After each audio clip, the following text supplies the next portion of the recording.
ta voix descend. Que ta voix descend. Et envahisse. Et envahisse ce lieu. Que ta gloire descend. Que ta gloire descend. Pour la liberté. Et que les cieux s'ouvrent. Et que vienne ta pluie. Oh Jésus, nous voulons ton règne.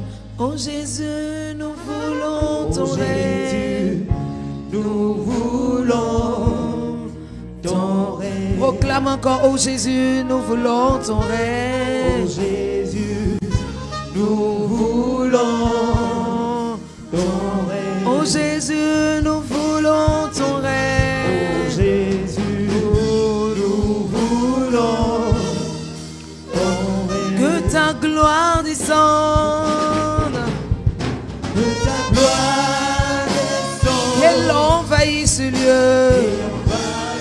Que ta voix résonne. Pour la liberté des vies. Et que les cieux s'ouvrent. Et que vienne ta pluie. Oh Jésus, nous voulons ton règne. Amen. Est-ce que tu peux bénir le nom du Seigneur?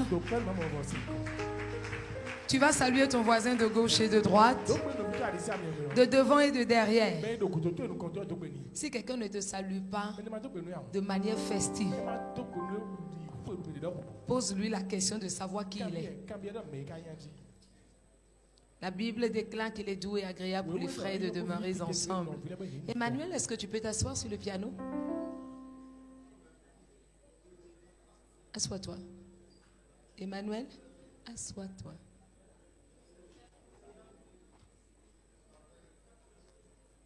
Amen. Shalom, peuple de Dieu. Paix et grâce du Seigneur sur vos vies. Une fois encore, belle et heureuse année 2025. Cela ne se passe qu'en une fraction de seconde, mais on se bat tellement pour que ça arrive. Est-ce que quelqu'un réalise qu'il est déjà en 2025? Comme ça seulement, simplement comme ça. Mais je sais qu'il y a des gens, ils se sont dit, mais il faut que ce soit, ça doit être de telle manière, il faut que je sois stylé, que je me mette sur mon 31, on court à gauche, on court à droite, on veut tout faire de manière minutieuse. C'est une fraction de seconde. Juste une fraction de seconde. Et pape, on est tous en 2025. Et je dis parce que l'Éternel t'a accordé la grâce de rentrer en 2025. Tu finiras 2025. Non. Dis à celui qui est à côté de toi, le pasteur n'aime pas ça.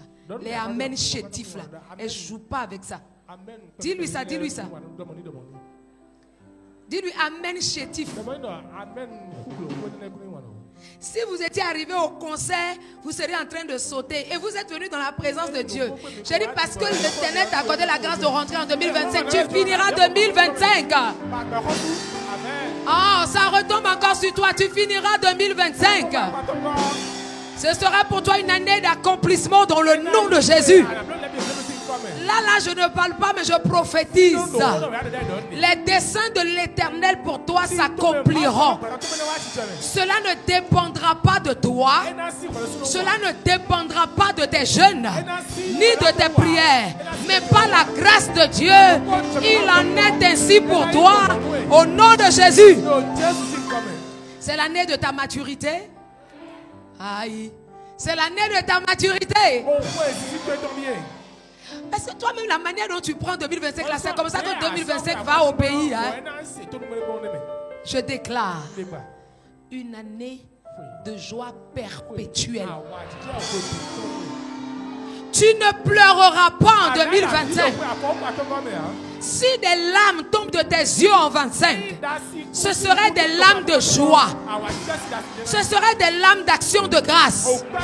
Ce seraient des larmes des fois de reconnaissance à la grandeur de Dieu. Je dis, si toutes les années, ça a commencé de manière nonchalante, et tu ne sais pas comment ça finit, tu sais comment commence 2025, et tu sauras comment finira 2025. Dans le nom de Jésus. Parce que ton nom est écrit en caractère parmi les rachetés, les sauvés, les graciés, les repositionnés de 2025 au nom de Jésus. Une abondance de miracles inattendus se produiront dans tes affaires au nom de Jésus. Voilà ton amen qui s'en va être bon maintenant. Bénis le Seigneur. Je rends de multiples actions de grâce à l'Éternel. Et je dis shalom aux chrétiens du 31. Je suis là pour te taquiner aujourd'hui. Les chrétiens de 31. Shalom. Grâce sur vous. Répondez-moi les chrétiens du 31 secondes. Si tu as vu un chrétien de 31 à côté de toi, dis mon frère, shalom. Ma sœur, shalom. Non, ne sois pas sérieux. Si tu as vu un chrétien de 31, dis-moi mon frère, shalom. Change cette habitude. On dirait qu'il y a certains chrétiens, ils ont peur d'être tués. Ils ont peur d'être tués. Les 31.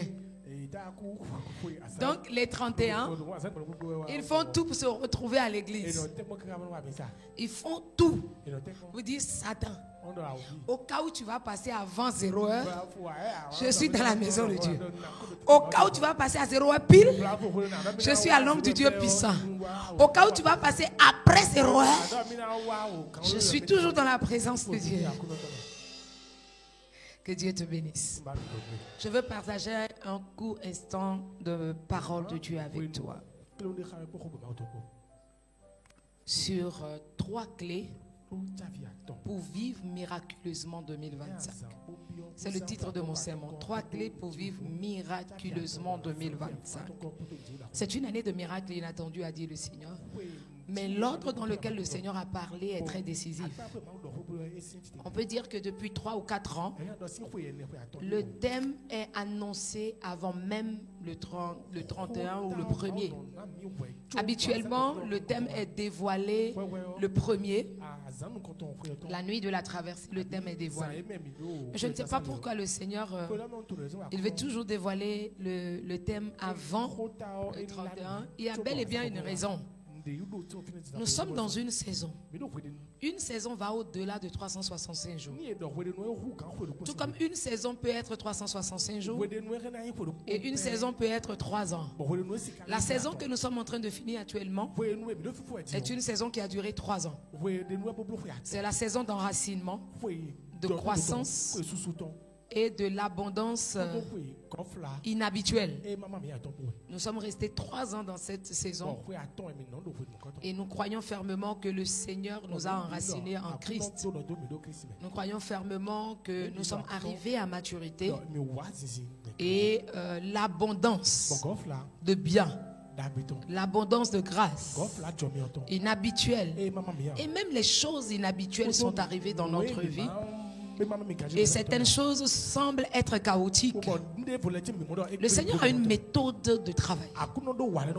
Il aime bien qu'on voit à des moments donnés que c'est fini pour toi, qu'il n'y a plus d'issue de sortie, alors que le monde voit que pour toi est terminé. Alors l'Éternel se lève au beau milieu et il commence à accomplir de grandes choses pour toi. C'est une méthode du Seigneur. Et j'ai vu que les saisons se suivent. quand il parle de miracles inattendus, alors qu'il avait parlé d'abondance inhabituelle, ce que nous avons vécu dans l'abondance inhabituelle nous semble contraire à la promesse. Mais dans toute promesse et prophétie du Seigneur, il y a la part de bénédiction et il y a la part de ceux qui n'obéissent pas au Seigneur. C'est pourquoi il dit à Moïse, dis à mes enfants, s'ils obéissent à ma voix, voici les bénédictions qui les accompagneront. Mais s'ils désobéissent, voici les malédictions qui vont les accompagner. Donc dans toute prophétie de l'Éternel, il y a la part de ceux qui obéissent à sa voix et il y a la part de ceux qui se rebellent contre le Seigneur. Il y a la part de ceux-là qui s'élèvent en ennemis contre le Seigneur. Et comme je le disais dans mon message de vœux, lorsque l'Éternel se lève, ses ennemis chancellent et tombent. Et il a donc permis certaines choses inhabituelles que nous n'avons jamais vécues. On a l'impression que Dieu n'était pas avec nous. On a l'impression qu'à un moment donné, il nous a lâchés. On a l'impression que l'abondance semble ne pas être l'abondance. Mais il a dit que l'abondance de choses qui est arrivée à chacun de nous, même si c'est une abondance de douleur, dans le processus de natation, pour ceux qui savent nager, à ceux qui savent nager, vous allez voir qu'on ne peut rebondir de l'eau que lorsque vos pieds ont touché le sol. Quand le nageur saute, il plonge dans une piscine tout droit. Il faut que ses pieds touchent le sol et rebondir devient facile. C'est sans effort. Mais quand tu te trouves au beau milieu de l'eau en train de nager, c'est difficile pour toi d'aller tout à fait en bas à cause de la poussée d'Archimède. Et en même temps, c'est difficile pour toi de sortir la tête de l'eau. C'est très compliqué. Mais lorsque tes pieds touchent le fond, naturellement tu rebondis. Alors il y a eu d'abondance de choses que nous n'avions pas aimées, qui peut-être nous ont gardés à terre, qui peut-être nous ont débarrassés de beaucoup de choses, qui peut-être nous ont maintenus dans des situations non confortables. Mais laisse-moi te dire que Dieu l'a permis donc ainsi, parce que c'est des choses auxquelles tu n'étais pas habitué. Beaucoup de chrétiens croient que adorer Dieu, servir Dieu, appartenir à Christ, c'est qu'il n'y aura pas de challenge dans la vie. Certaines personnes se fâchent et quittent la foi parce qu'ils se disent que si je suis en Christ, je ne peux pas avoir de difficultés, je ne veux pas avoir de problème. Est-ce que je prêche à quelqu'un ce soir? Touche un frère à côté, dis-lui, si tu penses comme ça, tu es loin de la vérité de la parole. Dis-lui ça.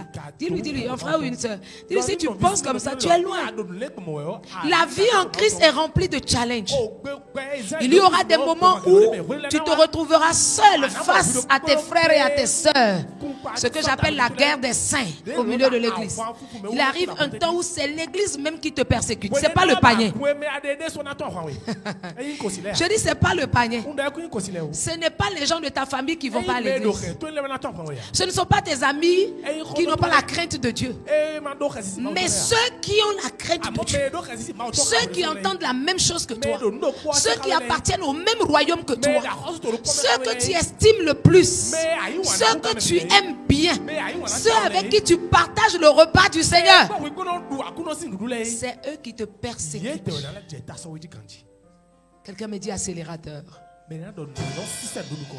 Dieu les utilise comme les accélérateurs de croissance dans ta vie. Des accélérateurs de croissance. Quand tu es dans une communauté, dans une assemblée, il faut savoir que tu dois faire face à tout type de personnes. C'est ainsi que tu dois apprendre à supporter, à aimer tout le monde de la même manière. Ce que je t'enseigne ce soir-là, j'ai été victime de ça. Moi-même, j'ai été victime de ça. Mais j'ai vécu la plus merveilleuse de tous les mois de 2024 en décembre.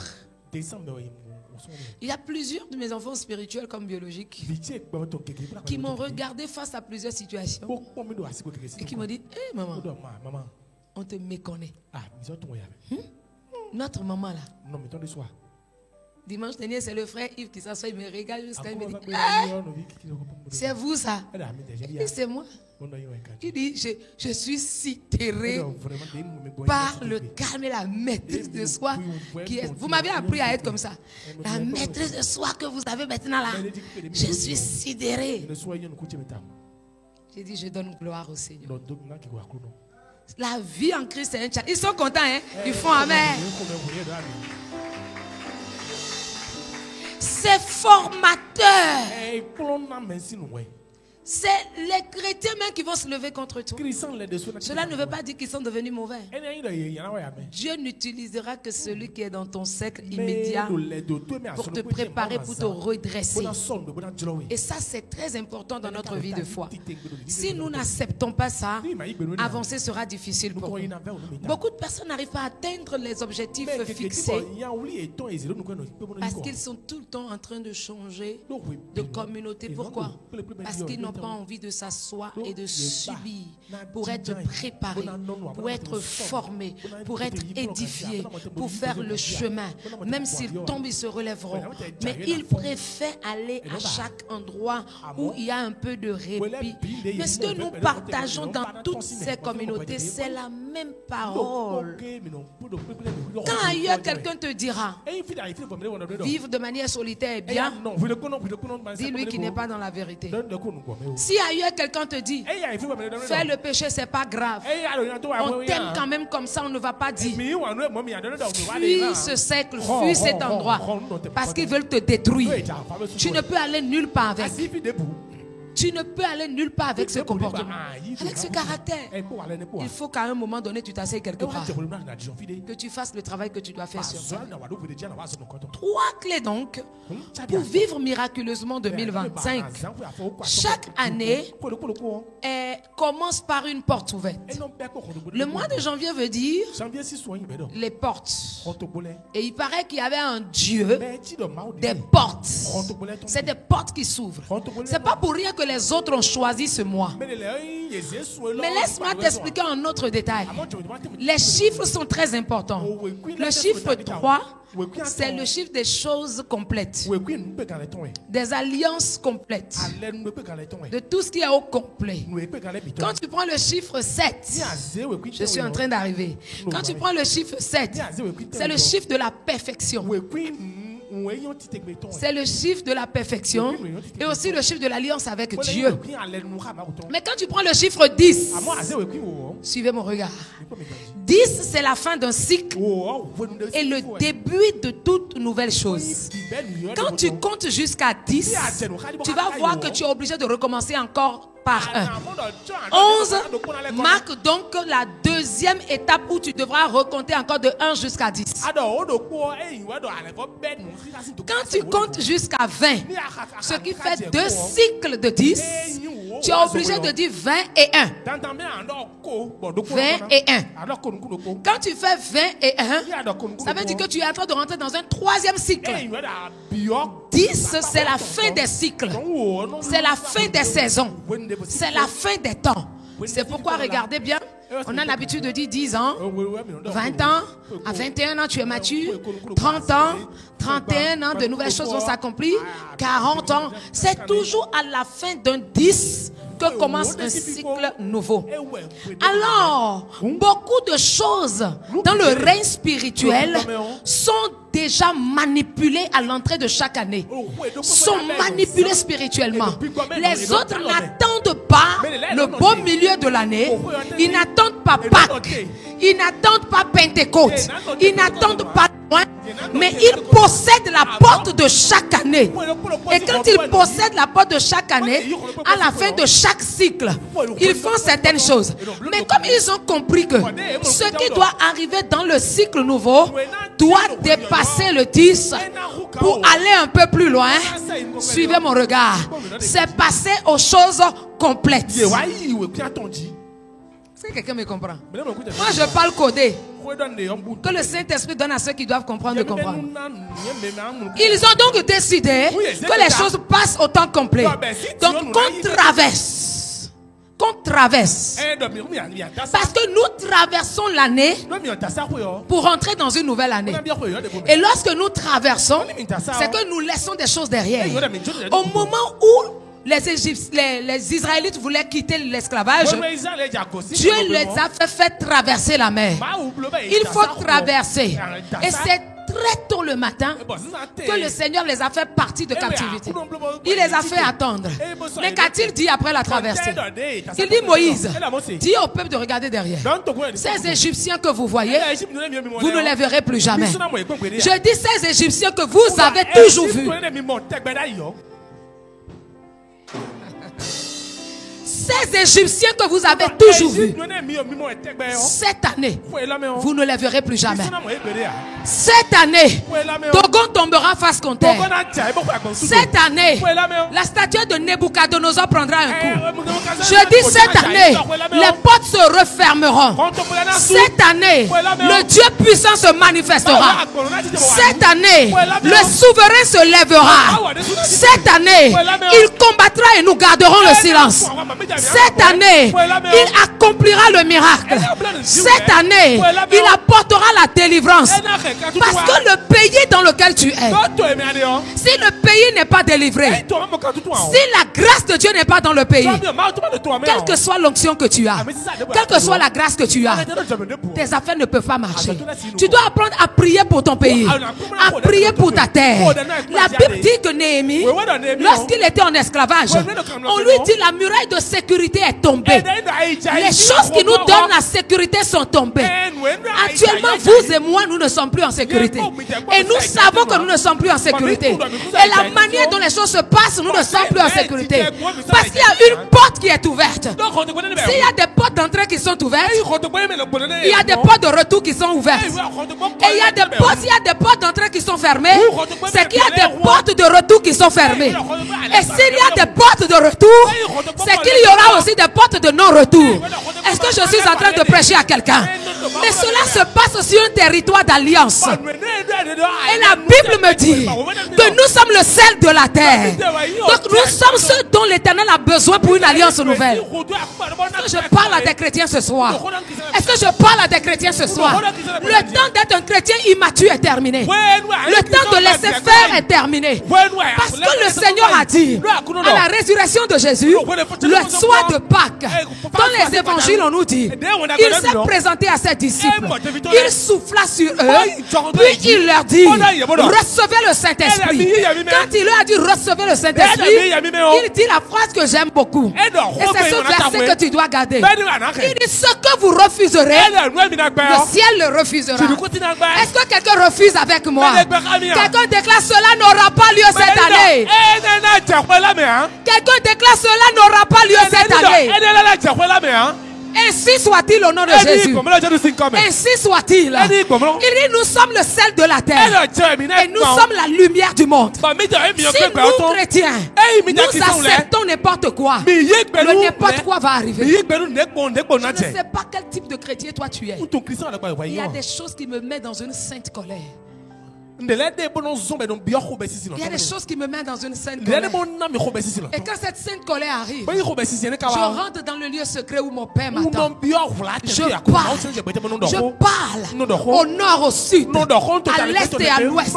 Parce que ce que l'Éternel a fait, et que depuis plusieurs millénaires, cela est inscrit et cela n'a pas changé. La Bible dit que cela s'est passé devant la mer Rouge. Mais cela se passera en ton temps devant la mer. Tu m'as pas compris. Cela se passera devant la mer. Parce que si tout ce qui va te retenir esclave en 2024, c'est toi qui dois le refuser. Je ne t'ai pas encore donné les clés. Je suis en train d'introduire. Je suis simplement en train d'introduire. C'est toi qui vas le refuser. Il dit: ce que vous refuserez, le ciel refusera. Il n'a pas dit ce que Dieu refuse, le ciel, vous devez refuser. Il n'a pas dit ce que Dieu a refusé, débrouillez-vous pour refuser. Il dit: ce que vous, enfants de Dieu, vous chrétiens, vous celles de la terre, vous celles de l'alliance, vous lumière du monde, vous, gloire de Dieu, ce que vous allez accepter, c'est ce qui va arriver. C'est ce que le ciel aussi accepte. Alors si vous acceptez certaines situations, elles se répercuteront dans votre vie. Et ce que vous refuserez, le ciel le refusera. Un autre évangéliste dit, ce soir-là il a dit, ceux contre qui vous allez retenir des fautes, le ciel le retient. Ceux à qui vous allez pardonner, le ciel va pardonner. Et notre combat n'est pas un combat contre la chair et le sang. Notre combat n'est pas un combat contre les personnes. Mais c'est un combat contre les esprits qui les animent. C'est un combat contre les géants et les puissants qui les animent. C'est un combat contre les forces des ténèbres qui se lèvent contre nous. Mais je déclare que ce matin, le cri du peuple de Dieu parvient à l'Éternel. Ton cri parvient à l'Éternel. Il y a des gens qui sont des natifs de certaines contrées, dans des villages, et qui sont victimes des divinités de leur village. Il y a des choses que tu dois refuser. Si tu acceptes que 2025 soit comme 2024, je disais à des gens, je crois il y a 2 semaines, tu ne peux pas accepter la maladie. Oui, je ne me sens pas bien. Oui, le corps ne va pas bien. Mais quand tu te couches, tu ne veux pas te lever. Tu ne veux pas te forcer pour te lever. La situation que tu as acceptée, le ciel accepte. Puisque tu as accepté, je dois me coucher. La situation, je dois me coucher, je dois rester. En 2021, à pareille heure, c'était ici que je me suis écroulé. Mais cette année, tout a été orchestré pour que les mêmes choses reviennent. J'ai regardé Satan. J'ai regardé Satan. Je me suis regardé. Et dit, si je refuse, cela n'aura pas lieu.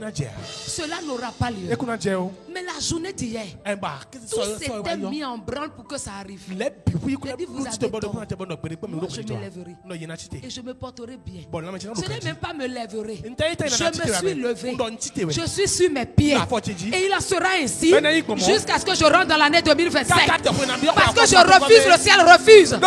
C'est sans discussion. Ces choses-là, cette nuit, l'Éternel dit, sortez. Le peuple avait déjà pris un autre chemin pour aller sur la terre promise. Ta terre promise, comme Israël, c'est quoi? Le repositionnement. Le repositionnement veut dire un déplacement. Il y a des pensées dans lesquelles tu dois te déplacer. Il y a des actions que tu mènes dans lesquelles tu dois te déplacer. Il y a des choses que tu dois laisser. Et tu dois te déplacer. Quelle que soit la manière dont tu aimes la chose, quelle que soit la manière dont tu aimes ces personnes, tu dois te déplacer.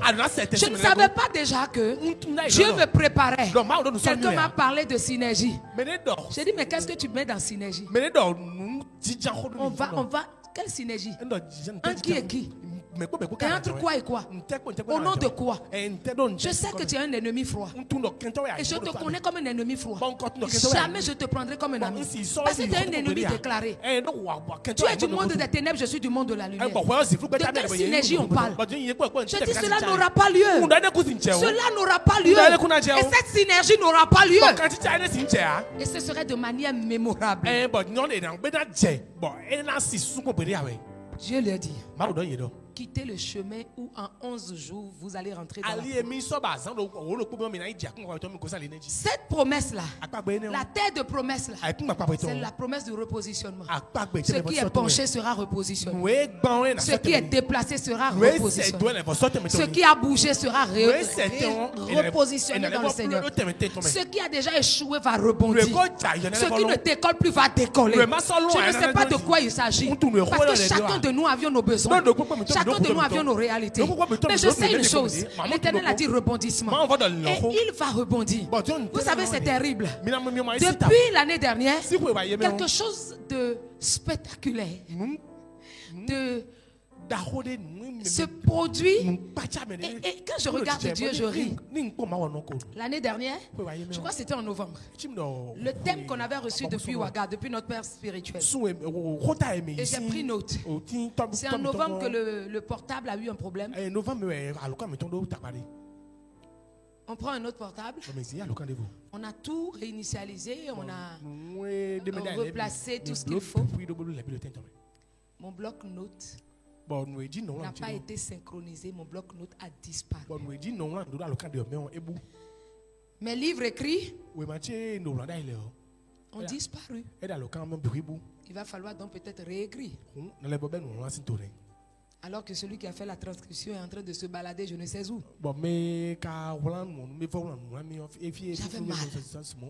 J'avais mal. J'ai dit mais qu'est-ce qui se passe? Qu'est-ce qui se passe? Les versets sont arrivés. Je crois le jour même. Parce que j'avais déjà reçu les versets qui étaient dans mon bloc-notes. Parfois les versets viennent au début de l'année, au beau milieu de l'année. Les versets que vous tirez là, ce n'est pas un jour que ça vient brûler. Le Seigneur donne ça à des moments stratégiques. Pour plusieurs raisons. Tous les versets ont disparu. On fait comment le soir? Seigneur, on a eu les versets. On était quasiment en retard pour les versets. Dieu a agi. Comme lui-même il sait là. J'aime pas que mon adrénaline monte. Quand les choses ne sont pas comme ça doit être. Je suis planificatrice dans le sang. Donc quand les plans ne sont pas comme ça doit être, je suis choquée. Je n'aime pas surfer comme ça sur les choses. Non. L'année est passée. Les versets sont arrivés. Je vous assure, c'est la toute première fois. J'ai perdu mon verset de l'année. J'ai perdu le verset de l'église.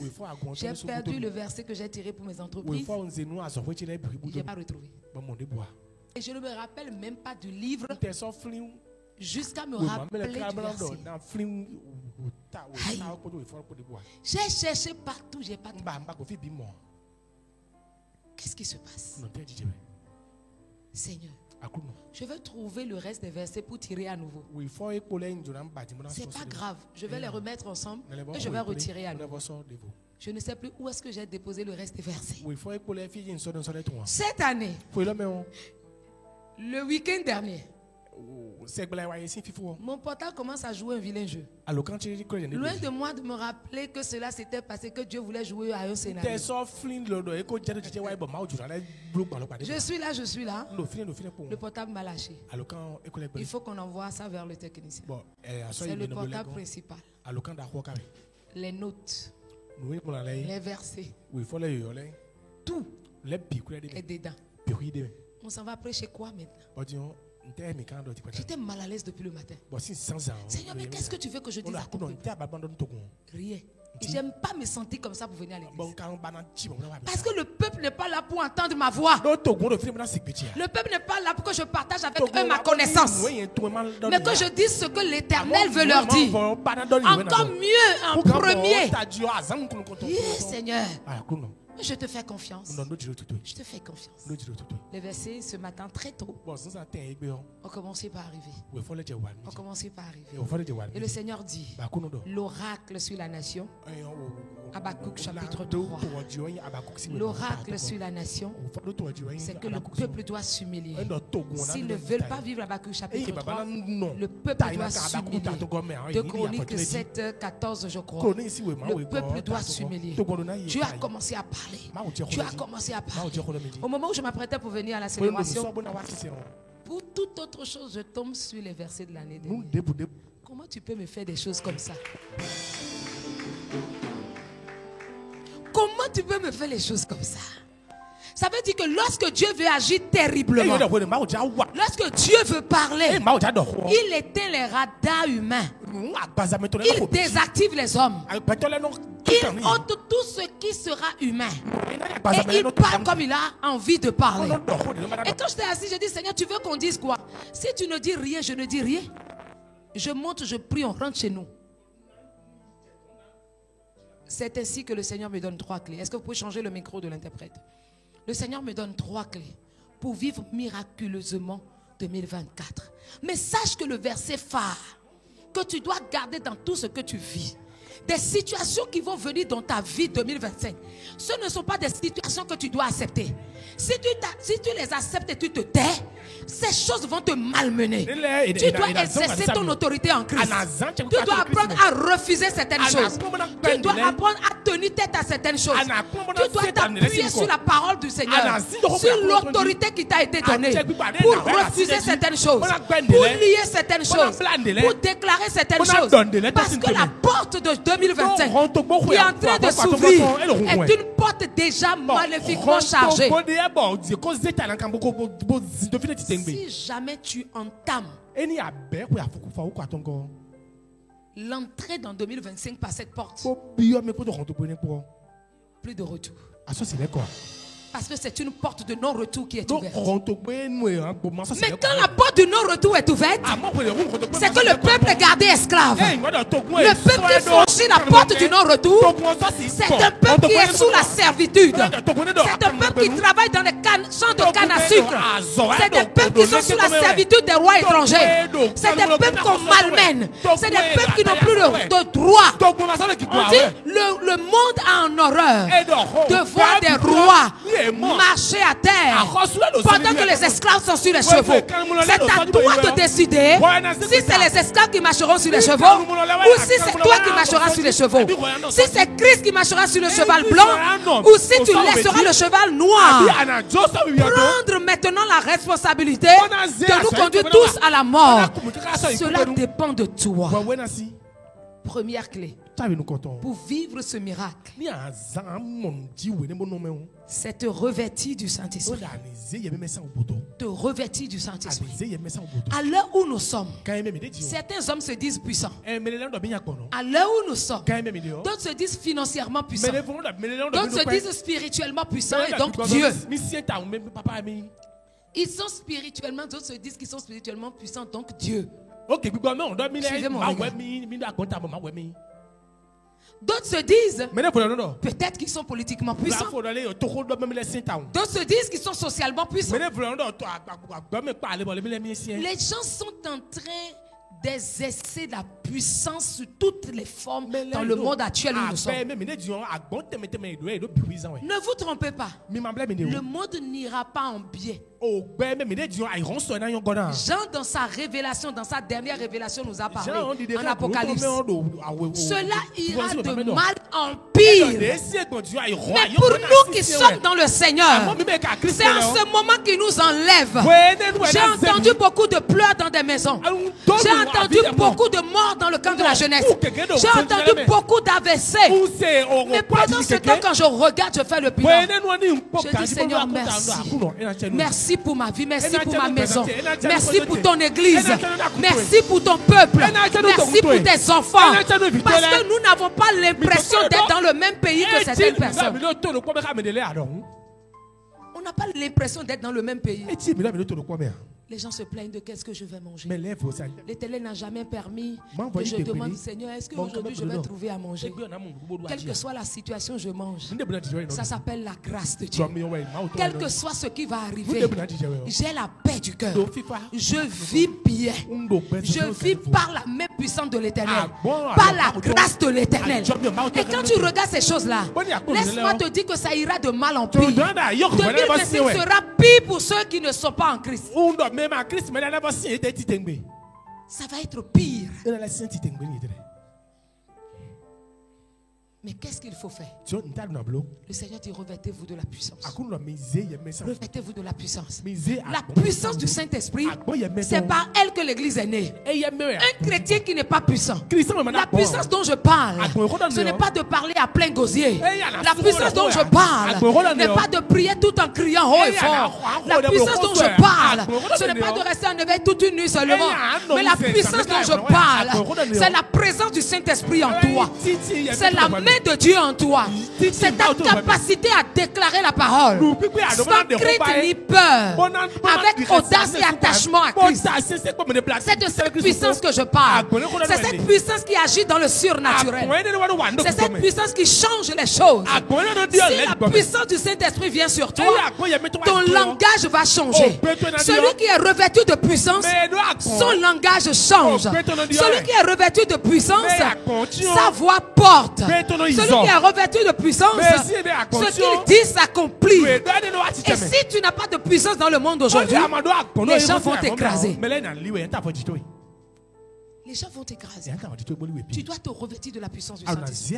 Pour se revêtir de la puissance du Saint-Esprit, tu ne peux pas être un chrétien de dimanche seulement. Dis à ton frère à côté, on ne peut pas être un chrétien de dimanche seulement et aller dans cette dimension spirituelle. La Bible nous dit que Jésus appelle à l'existence les choses qui n'existent pas comme si elles étaient. La chose n'existe pas. Mais il appelle ça comme si elles existaient. Aucun poisson n'a jamais porté de l'argent en son sein. Mais lui, il dit Pierre. Parce qu'il a parlé, il dit Pierre, va pêcher le premier poisson. Regarde à l'intérieur de ce poisson, tu trouveras de l'argent. Prends l'argent, paye mon impôt et tu payeras ton impôt. Il y a tellement de révélations dedans. Il a appelé l'argent à l'existence comme si elles étaient dans le ventre du poisson. Les 2 5. Les 2 pains. 5 poissons. Ça ne fait que 7. Comment des multitudes de personnes peuvent manger ça? Le miracle n'existe pas. Mais il a appelé le miracle comme si elle était déjà là. Cela veut dire que si le Seigneur te promet un miracle inattendu, devant certaines situations, tu appelles le miracle. Devant des portes fermées, tu déclares Ephata. Devant des situations où tu es coincé, tu appelles l'Éternel. Parce qu'il a dit, s'il arrive qu'on vous appelle devant les tribunaux, ne vous inquiétez de rien. Ce que vous allez dire, je le mettrai dans votre bouche. Quelle que soit la situation qui va arriver, si tu n'as pas la puissance, tu ne peux pas. Ils sont allés chercher Jésus. Il dit, me voici. Ils sont tous tombés à terre. C'est une affaire de puissance. J'ai dit à un homme de ce pays, pendant qu'il s'évertuait à nettoyer la devanture des maisons, j'étais couché. Et puis j'entends Gim. Et dit, si jamais c'est la terrasse de la maison de Dieu, je te jure, c'est comme ça que tu seras cassé là où tu es. Je me suis levé, je suis venu au balcon. J'ai vu qu'effectivement la terrasse de l'église a été cassée. Et des dames. C'était vers le stade de l'amitié. Je suis resté en haut. Les gens se sont mis à rire. J'ai dit, allez écrire, je ne parle pas. Je prophétise. Et il en sera ainsi. De la même manière ça a été. De la même manière il a fini. J'attendais depuis de le voir, mais je ne l'ai pas encore vu. Parce qu'on est du même village. Ça s'appelle la puissance du Saint-Esprit. Pour que cette puissance soit activée en toi, tu as besoin que ta vie soit disciplinée sur le Saint-Esprit. Tu ne peux pas être tantôt un chrétien, tantôt toi-même. Tu ne peux pas diriger ta vie. Quand tu tiens les menottes de ta vie, c'est-à-dire l'heure où nous sommes dans le monde actuellement, il y a plus de Jésus chrétien, c'est ce que je veux que je fais. On ne peut pas me dire ça. Quand les gens disent ça aujourd'hui, je fais, hey Dieu, pardon, excuse-moi, fais comme tu veux. On en reparle. On ne peut plus être le type de chrétien où aller à l'église devient juste un luxe, où aller à l'église devient une routine. Tu dois être un chrétien engagé, parce que c'est dans cet engagement que ta puissance s'active. Tu dois être un vase purifié. Si Jésus dit, Satan vient, mais je l'attends qu'il vienne. Pourquoi? Parce qu'il n'y a rien de lui en moi. Mais s'il y a des choses du monde des ténèbres en toi, si tu es un opposant à Dieu, si tu es un rebelle contre Dieu, si tu décides de diriger ta propre vie, il est évident que la puissance de Dieu ne peut pas s'activer dans ta vie. Et c'est là qu'on risque beaucoup de choses. J'ai commencé à dire à certains chrétiens, Dieu veut être un panier. Et si Dieu veut, il va te sauver. Toi, tu fais semblant d'être un chrétien alors que tu es encore un panier. Parce que plus personne ne s'occupera de toi. Tout le monde dira que tu es déjà un chrétien sauvé. Alors que tu n'es pas un chrétien sauvé. Tu n'es qu'un poussin dans le poulailler des aiglons. Quand ça va chauffer, les aiglons vont voler à une haute altitude. Mais toi, en tant que poussin, tu fais va. Tu retournes. Ce ne serait pas ton cas au nom de Jésus. Tu dois te revêtir du Saint-Esprit. Deuxième clé, tu dois marcher ou œuvrer dans la vérité.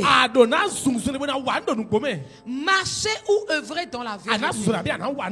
Il y a quelques années en arrière, je ne me rappelle plus exactement, je sais une chose.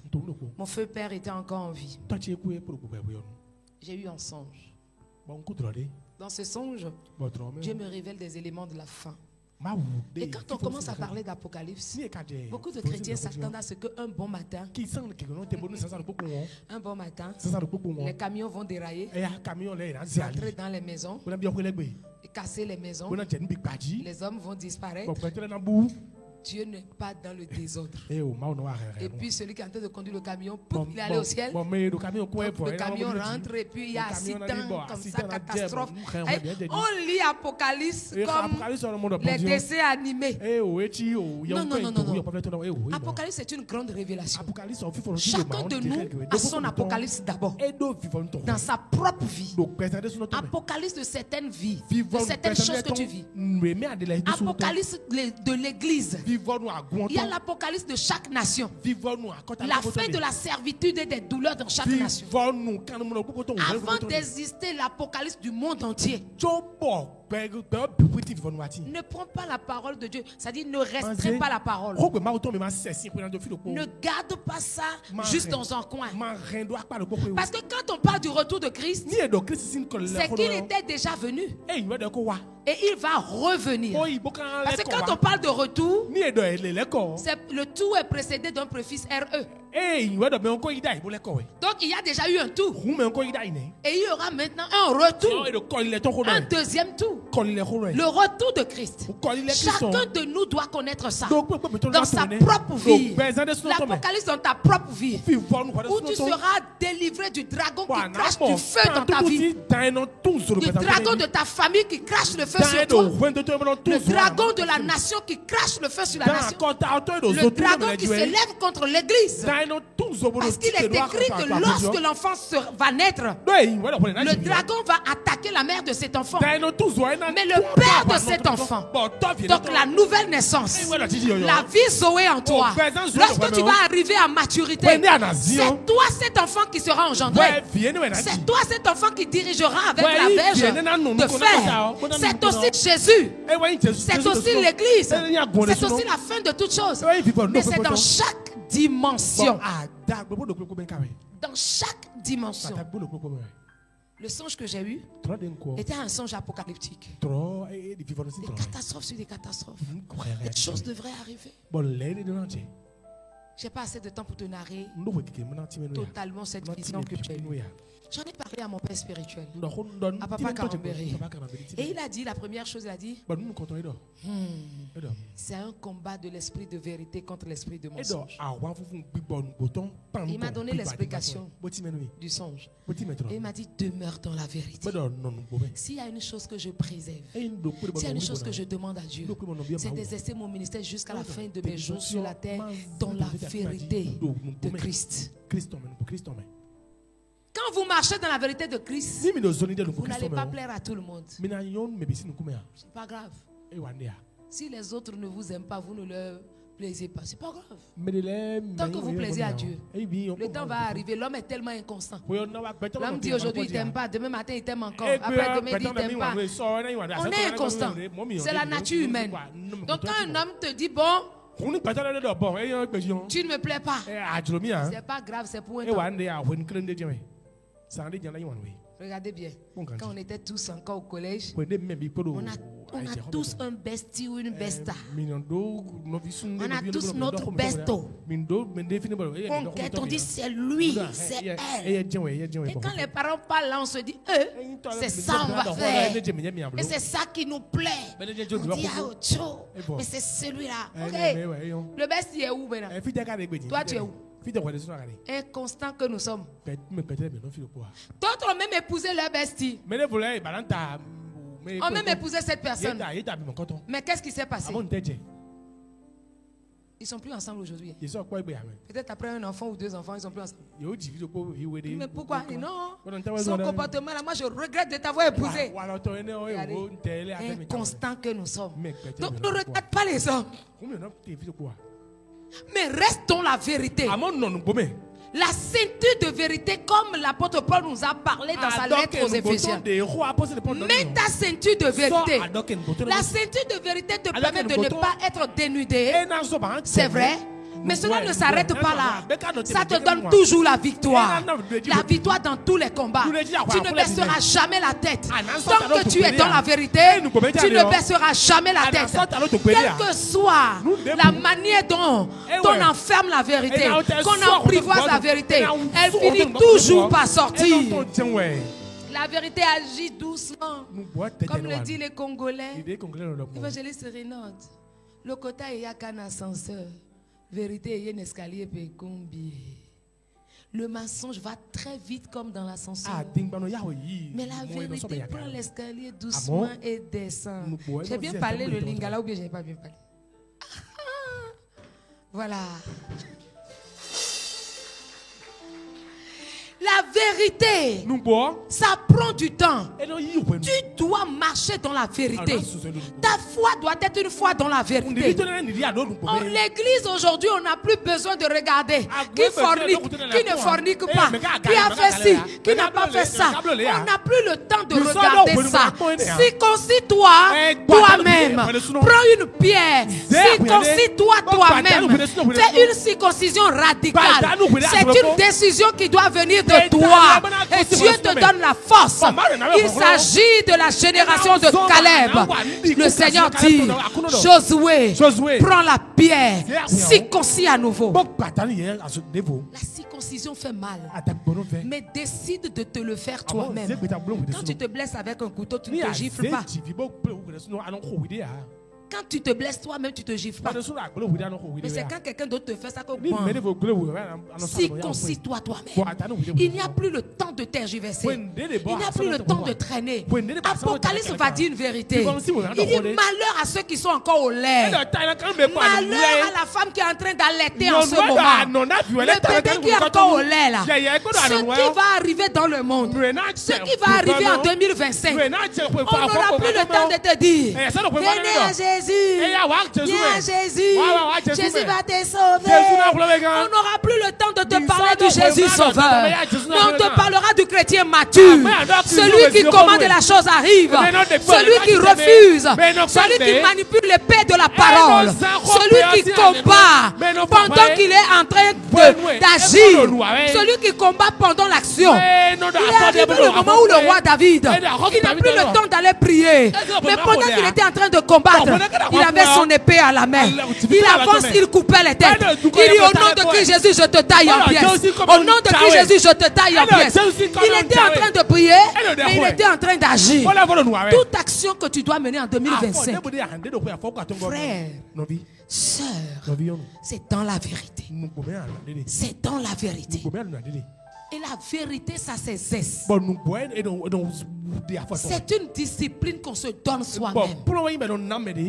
On décide de rester dans la vérité. Quoi qu'il advienne de rester dans la vérité. Que cela t'arrange ou ne t'arrange pas, reste dans la vérité. Quand tu es dans la vérité, tout le ciel est engagé à ta cause. Tout le ciel est engagé à ta cause. Parce que tu es dans la vérité. Et la Bible dit, tu vas découvrir la vérité. Et elle t'affranchira. Ce qui va t'affranchir des servitudes, c'est la marche dans la vérité. Et Dieu dit à Abraham, marche devant moi, sois intègre. Marche devant moi, sois intègre. Dans l'intégrité, il y a la vérité. Dans l'intégrité, il y a la droiture. Il dit, marche devant moi et sois intègre. Que ta marche chrétienne soit une marche dans la vérité. Il n'y a plus de chrétiens à l'église. Les chrétiens avec masque. Moi, je les appelle les chrétiens Kaletagbo. Il y a quelque chose qui m'a tellement choqué. Les gens qui jouaient chrétien. Jusqu'à on m'a dit, femme ne peut pas être pasteur. Seulement que j'ai dit à ces gens-là, ne méprisez pas mon manteau. Sinon, ça va chauffer. Je ne vous demande pas plus. Je ne vous demande pas moins. Respectez mon manteau. Ça là, j'y tiens. On a joué les chrétiens ici, on ne peut pas respirer. C'est nous, on ne peut pas aller au ciel.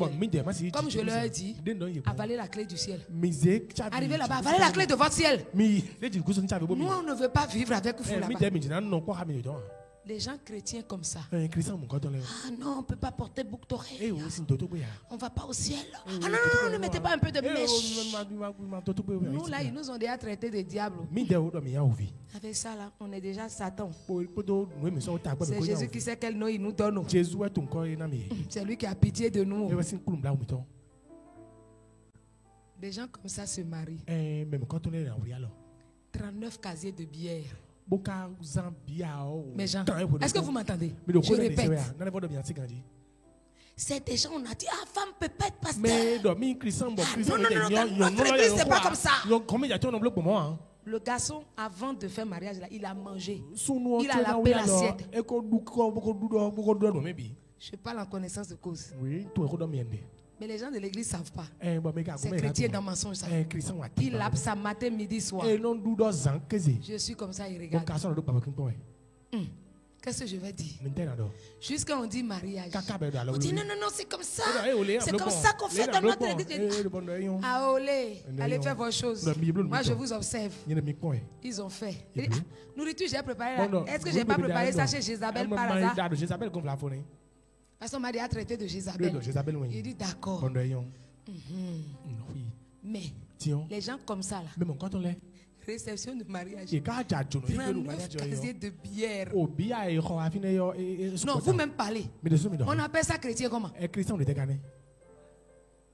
Ah, chrétien sous là. Merci. On appelle ça chrétien comment? Chrétien bouteille. Ça, j'aime bien ça. On appelle ça chrétien comment? Si ce n'est pas chrétien, Kaleta-Go.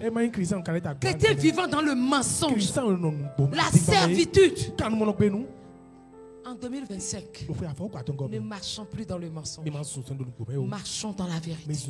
Quand tu sais que la nature humaine est faible, le Dieu qui donne le vouloir de la sanctification, il donne le pouvoir de le faire.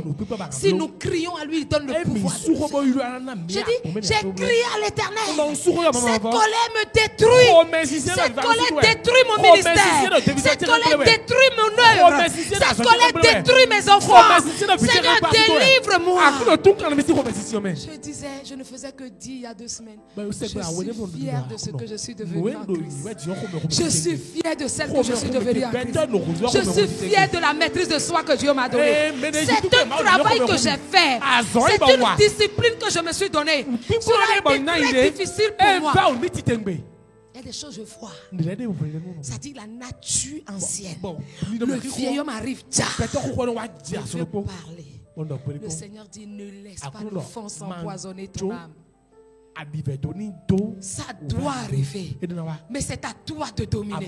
Je t'ai donné la force de dominer la colère. C'est un sentiment que tu peux contrôler. Cela ne peut pas te contrôler ta vie. Mais c'est toi qui contrôles ce sentiment. C'est un travail que j'ai fait. Parfois dans les pleurs, personne ne voit. Parfois seul dans les larmes. Je dis, Seigneur, j'ai mal. J'ai mal. Donne-moi la force de dire assurément comme Jésus. Pardonne-leur car ils ne savent pas ce qu'ils font. Et Dieu m'a exaucé. Dieu m'a exaucé. Si tu veux marcher dans la vérité, quand tu as pris la résolution, le Dieu qui t'a donné le vouloir prendre cette décision, il te donnera le pouvoir de l'accomplir. Il faut œuvrer dans la vérité. Ta vie professionnelle dans la vérité. Ta vie professionnelle dans la vérité. Ta source de revenus dans la vérité. Ton ministère dans la vérité. Ce n'est pas parce que tu n'as plus de foule devant toi que tu vas changer l'évangile qu'on t'a donné. Ce n'est pas parce que le monde ne t'acclame pas que tu vas changer la parole que Dieu a mis dans ta bouche. Ce n'est pas parce que ton église n'est pas reconnue que tu vas changer ta vie. Tu vas changer ton caractère. Tu vas transformer l'église en une salle de conseil. Vous savez, j'ai vécu des choses difficiles. Mais 2024 a été encore plus difficile. Quand Dieu vous accorde la grâce de prêcher devant 350 personnes, de prêcher devant 350 personnes les dimanches, ça déborde. Je suis en 2016 et que tu avances. Après, tu te retrouves devant 50 personnes. Et puis chaque dimanche, tu te retrouves devant 15, 20. J'ai dit, je n'arrêterai pas. Ça fait partie du game. Ça fait partie du ministère. Ça fait partie du chemin de l'édification. Ça fait partie du chemin de préparation. Quand tu as un seul, Seigneur, je prêcherai comme s'il y a des milliers. Quand il n'y a personne, Seigneur, j'allumerai ma caméra. Je parlerai à travers le monde entier comme si j'ai des multitudes devant moi. Je n'ai pas besoin de demander, Seigneur, donne-moi le ministère de Christ, de Kanguka. Je n'ai pas besoin de dire, fais de moi, Seigneur, un autre Rena Bonke. Je veux simplement être Hermione. Je veux simplement être celle que tu as appelée. Je veux seulement être utile pour ceux pour qui tu m'as appelé.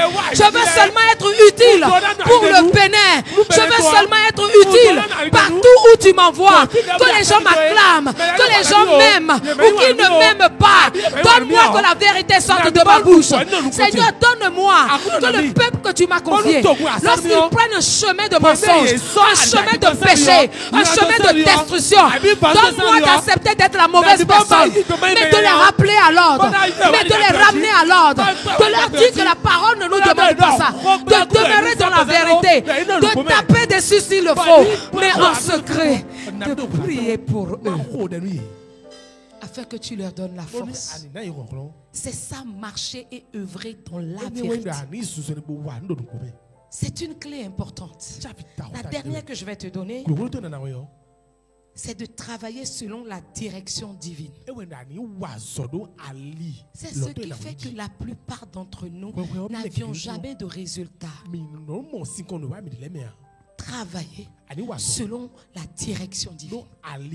Il y a une direction que Dieu donne à chaque personne.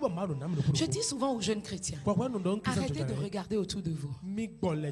Aujourd'hui, les réseaux sociaux sont très décisifs et très importants dans tout ce qu'on fait. Mais c'est un grand piège pour les élus de Dieu.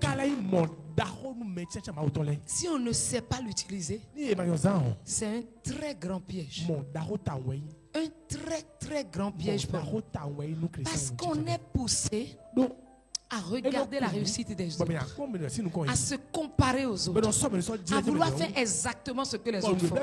Nous perdons du temps pour l'accomplissement de notre destinée. En 2025, demande à Dieu la force de ne pas comparer ta vie à la vie de quelqu'un, de ne pas comparer ton ministère au ministère de quelqu'un, de ne pas comparer ton couple au couple de quelqu'un. Tu peux recevoir des enseignements de quelqu'un. S'il est dans la vérité, tu peux le prendre. Tu peux utiliser certaines vérités bibliques que les gens disent, mais ne te compare pas à eux, parce qu'il a été donné à certaines personnes de ne pas marcher mais de voler, mais il a été donné à d'autres personnes de ne pas voler mais d'aller à quatre pattes. Il a été donné à d'autres personnes de ne même pas avoir les membres supérieurs ni inférieurs pour aller à quatre pattes, mais d'être dans des chaises roulantes, que quelqu'un d'autre les pousse jusqu'à ce qu'ils accomplissent ce qu'ils doivent accomplir. Tout le monde n'est pas né leader. Tout le monde n'est pas appelé à être visionnaire.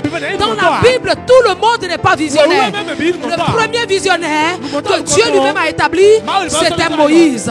Mais parmi les multitudes sur lesquelles Moïse a été établi, un seul, il s'appelle Josué, est appelé comme visionnaire à la suite de Josué. Ne cherche pas à être visionnaire comme l'autre. Ne cherche pas à rentrer dans le champ d'action de l'autre. Parce que tu ne pourras pas vivre le miracle.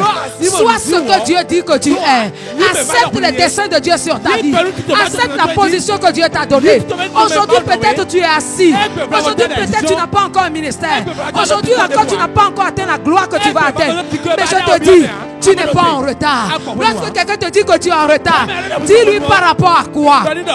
Parce que Dieu est le temps. Dieu lui-même est le temps. Quand Dieu arrive, c'est maintenant que ton temps arrive. Lorsqu'on a de grands pions, on ne les sort pas tout le temps. Il y a des pions qu'on garde en réserve. Je dis à quelqu'un ce matin, tu es le pion de réserve de l'Éternel. Tu es un pion de réserve de l'Éternel. Mais je dis en 2025, tu seras un pion positionné, un pion repositionné. Les pions qui ont déjà été positionnés, mais qui ont quitté la position où Dieu les a mis, la position où Dieu veut les aiguiser. Je déclare qu'en 2025, l'Éternel te repositionne. L'Éternel te ramène dans ton rang. Il te ramène sur ton chemin. Il te ramène dans la dimension où tu vas faire ton élan. Je dis, lorsque l'Éternel te repositionne, tu vas rebondir. Tes affaires vont rebondir. Ta gloire rebondira. Ta vie rebondira. Ils viendront à toi. Parce que c'est maintenant que l'Éternel met la lumière sur toi. Crois-le. Tu n'es pas en retard. Tu n'es pas en retard. Et tu n'es pas non plus en retard. Parce que l'heure n'a pas encore sonné. Je dis dans une course, le dernier a sa valeur.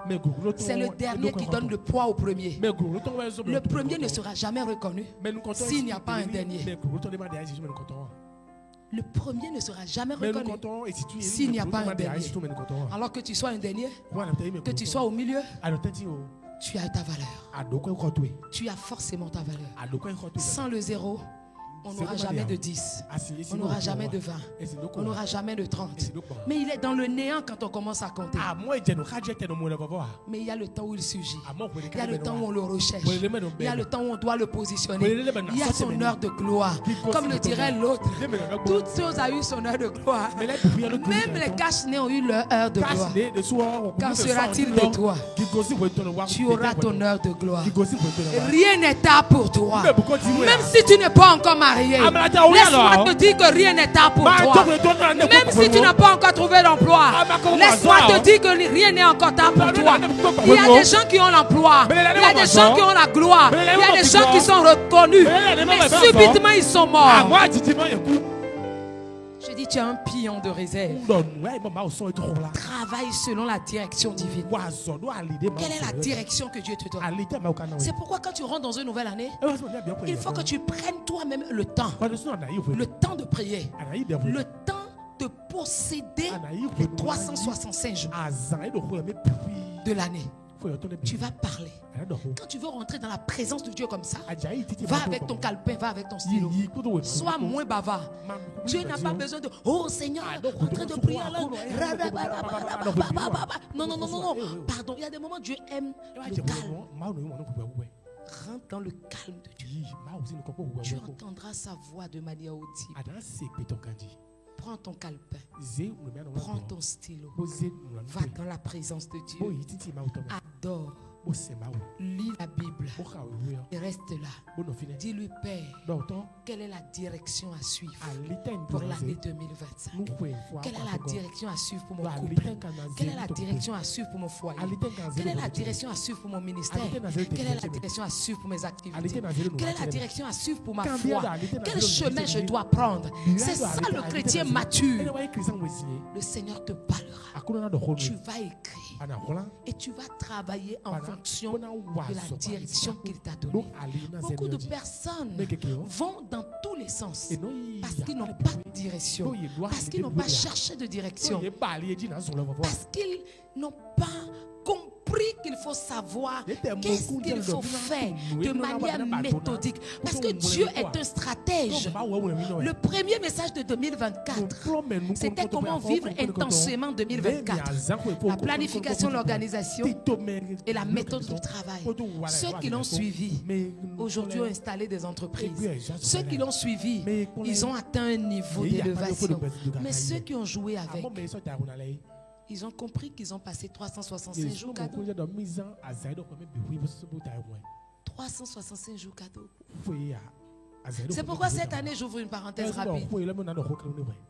La convention des attachés au service de Christ ne sera pas seulement pour les attachés au service de Christ. Même les membres du peuple qui veulent y participer. Et ce seraient les prophétiques Days de Parakou. Du 6 au 12. Les prophétiques Days de Parakou. Je t'invite, si tu peux le faire, si tu peux y aller, ce serait bien pour toi. Tu vas apprendre des choses. Tu vas prendre note de certaines choses. Et tu verras comment l'année 2025 sera pour toi une année de gloire intense. Une année de miracles intenses. Parce que nous allons sur la montagne pour chercher la face de Dieu. Nous allons sur la montagne pour parler à Dieu. Nous allons sur la montagne pour recevoir des directives de l'année nouvelle. Si tu as envie d'en savoir plus, à la fin de la célébration, rapproche-toi de la table de l'information. Ils te le diront. Travaillez selon la direction divine. Celui qui n'a pas de direction divine, il va dans tous les sens. Il copie tout le monde. Il veut être comme tout le monde. C'est quelqu'un qui n'a pas d'identité. Les chrétiens qui n'ont pas d'identité sont des chrétiens copie mal collés. Ils copient mais ils collent mal. C'est des chrétiens photocopieux ambulants. Puisqu'on a fait un programme ici, il faut qu'on fasse un programme. Le programme est fait pour quoi? Est-ce que Dieu t'a demandé un programme tel? Sois heureux pour la vie des autres. Si Dieu demande aux autres de faire quelque chose, sois heureux pour eux. Bénis le Seigneur pour eux. La vie chrétienne n'est pas une course. C'est pas une compétition. Dieu ne nous jugera pas sur ce que nous avons pu faire de ce que l'autre a fait. Il nous jugera sur ce qu'il nous a commandé à faire. Beaucoup ont déjà abandonné leur cahier de vie, leur charge de vie, en regardant ce que les autres font. Je prie simplement que le Seigneur te fasse grâce dans l'utilisation de ces trois clés, de revêtir du Saint-Esprit, devenir intime du Saint-Esprit, pour recevoir la plénitude de l'Esprit en toi. Cette plénitude qui te donne de la sagesse, de la connaissance, qui te donne la piété. La piété dans ta vie de foi, l'intégrité dans ta vie de foi, et qui te donne la crainte du nom de l'État. Te revêtir de toute cette puissance. Et tu marcheras dans la vérité, tout en œuvrant dans la vérité. Que tes prières soient dans la vérité. Et je t'ajoute, marcher dans la vérité, œuvrer dans la vérité ou prier dans la vérité, c'est aussi reconnaître son tort. David a dit dans le psaume 51, oui, j'ai péché contre toi. J'ai fait ce qui est mal à tes yeux. Il y a des fois tu as péché. Il y a des fois toi-même tu sais que ta vie là, elle n'est pas propre. Et tu viens, oui Seigneur, je réclame ta grâce. Tu n'es pas dans cette prière n'est pas dans la vérité, frère. Cette prière n'est pas dans la vérité, sœur. David dit, oui, j'ai péché contre toi. Contre toi seul, j'ai fait ce qui est mal à tes yeux. De sorte que tu sois juste dans ta sentence, irréprochable dans ton jugement. David a reconnu que ce qu'il vit actuellement là, il le mérite à cause de la manière dont il a marché. Ce n'est pas que Dieu l'a abandonné. Cette prière est dans la vérité. Dieu ne peut que pardonner David. Ne dis pas non, la grâce est là. Même si je pèse la grâce, me sanctifie, c'est faux. L'apôtre Paul, l'apôtre de la grâce dit que nul ne s'y trompe. Ce qu'un homme aura semé, il le moissonnera. Il le moissonnera certainement. Et certaines choses que nous savons et nous le faisons nous rattrapent, nous poursuivent dans notre vie de tous les jours. Alors prie dans la vérité. Dis Seigneur, je l'ai fait. Je le reconnais. C'est mon tort. Mais je te demande pardon. Lave-moi, comme David a dit, afin que je sois plus blanc que la neige. Annonce l'allégresse à mes os que tu as brisés. Je suis né dans le péché. Ma mère m'a conçu dans l'iniquité. Tu veux que la vérité soit au fond de mon cœur. Alors donne-moi une bonne disposition de cœur. Ça, c'est prier dans la vérité. Quand certaines choses t'arrivent, sois honnête. Reste dans la vérité. Pour dire tel que j'ai marché là, c'est normal qu'on me reprenne de cette manière. Ce que j'ai fait là, la réaction qu'on a eue là, c'est normal. Parce qu'il y a des gens qui posent des actes. Toi, mais tu sais que c'est mauvais. Tu sais que tu l'as fait. On te reprend. Oh, pourquoi on devait me reprendre? Tu n'es pas dans la vérité. Tu n'es pas dans la vérité. Mais quand tu es dans la vérité, nous tous, les élus de Dieu, on t'entoure. Car la Bible dit, si un frère est dans la joie, joignez-vous à lui pour célébrer sa joie. Mais quand il est dans le malheur, joignez-vous à lui, pleurez avec lui. Tout le monde pourra te soutenir. Et enfin, tu pourras travailler selon la direction divine. Mais pour travailler dans cette direction divine, demande à Dieu quelle est la direction que ta vie professionnelle doit prendre cette année. Quelle est la direction que ton couple doit prendre? Quelle est la direction que ta relation sentimentale doit prendre? Quelle est la direction que ta vie de foi doit prendre? Quelle est la direction que tes finances doivent prendre? Quelle est la chose que Dieu te révèle? Quelle est la manière dont Dieu va le faire? Parce que dans les évangiles, dans Acte 8, au verset 44, la Bible nous dit que Philippe était à genoux. Philippe était en train de prier. Il était en train de chercher la direction divine. Parce qu'il venait d'être humain et d'être appelé au ministère d'évangéliste. Il était en train de chercher la direction divine. Et la voix de l'Esprit lui est parvenue. Et que dit le Seigneur? Lève-toi. Lève-toi. Prends le chemin qui quitte Jérusalem et qui descend à Gaza. C'est une direction que Dieu vient de lui donner. Lève-toi de là où tu es. Quitte Jérusalem et descends à Gaza. Si tu cherches la direction, Dieu peut te dire, quitte ce secteur d'activité. Va dans tel secteur. Si tu dis, j'ai déjà trop investi, tu as perdu la direction. Tu vas semer sur une terre aride. Tu vas semer et les sauterelles vont dévaster. Les animaux vont manger et tu vas souffrir là. Si Dieu te dit change de direction, change de direction. La deuxième personne, c'est dans Jean 21. Dans Jean 21. La deuxième personne, c'est dans Jean 21. Il dit, chers enfants, avez-vous trouvé quelque chose à manger? Ils ont dit non. Avez-vous pêché du poisson? Ils ont dit non. Et Jésus leur dit, Pierre, change de direction. Tu as péché toute la nuit d'un côté.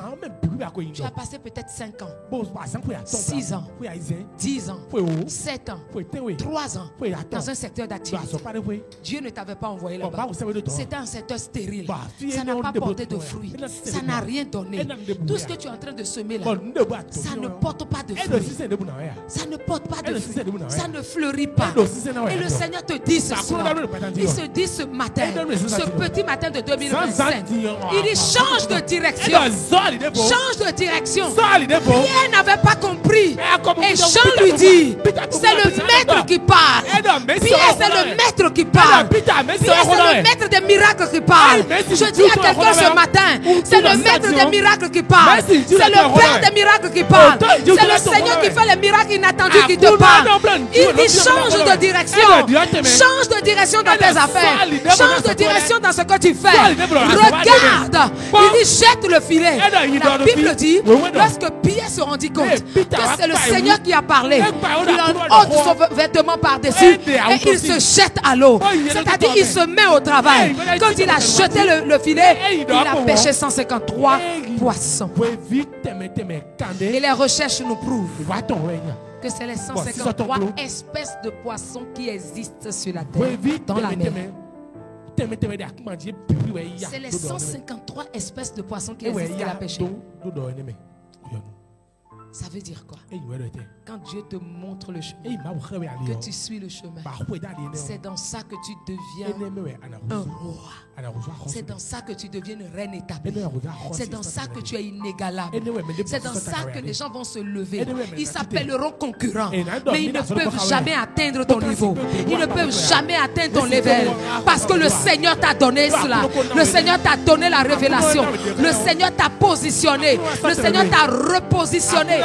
Si même tu ne sais pas si tu es dans le bon secteur, demande au Seigneur. Il te reconfirme ou sinon il te réoriente. Il te reconfirme ou il te réoriente. Tu n'as pas à perdre ton temps en 2025 parce que c'est nous. C'est notre race en tant qu'élus de Dieu repositionnés. C'est nous qui allons rebondir. Le miracle viendra de nous. Ils ne connaîtront pas de miracle là où nous ne sommes pas. C'est là où nous sommes qu'ils verront le miracle. Et tu diras, je suis le miracle dont Dieu parle. Le miracle inattendu dont Dieu parle, c'est ta personne. Et ça se manifeste dans ta vie, autour de toi. Que la parole du Seigneur soit oui et amen. Au nom de Christ Jésus.